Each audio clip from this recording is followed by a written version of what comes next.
বলা হয় কালামুল্লাহ, মানে কোরআনের প্রতিটা শব্দ কার? আওয়াজ করে বলেন, কোরআনের প্রতিটা শব্দ কার? কোরআনের প্রতিটা হরফ কার? কোরআনের প্রতিটা অক্ষর এটা কার?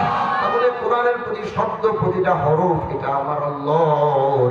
এবার কোরআন করে, আল্লাহ তোমার এই বান্দা বুঝে নাই, কিন্তু যখন বুঝে আল্লাহ তখন সে আর ছাড়ে নাই। আমি আযাবের ফেরেশতা, আমি তাদেরকে আসতে দিব না আল্লাহ, আমি তাদেরকে বসতে দিব না, আমি আমার এই আপনার এই বান্দার আযাব আমি হতে দিব না।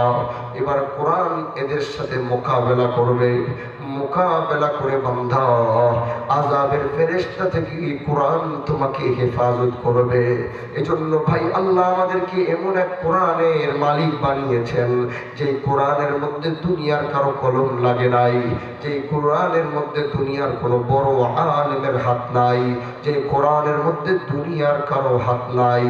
এই কোরআন আল্লাহ পাক সরাসরি আসমান থেকে দুনিয়ায় পাঠিয়েছেন, এবং এই কোরআনটা এমন ভাবে রেখেছেন, এই কোরআনের বিকৃতি করার মতো কারো ক্ষমতা আল্লাহ কিয়ামত পর্যন্ত কাউকেই দেয় নাই।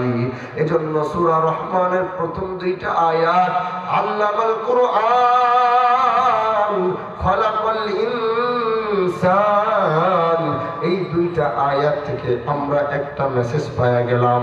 সেই মেসেজটা হলো, মানুষের মতো যদি মানুষ হতে হয় তাহলে তার প্রথমে কোরআনের জ্ঞানের প্রয়োজন। এজন্য ভাই আমার, আসো আজকের এই ময়দান থেকে নিয়ত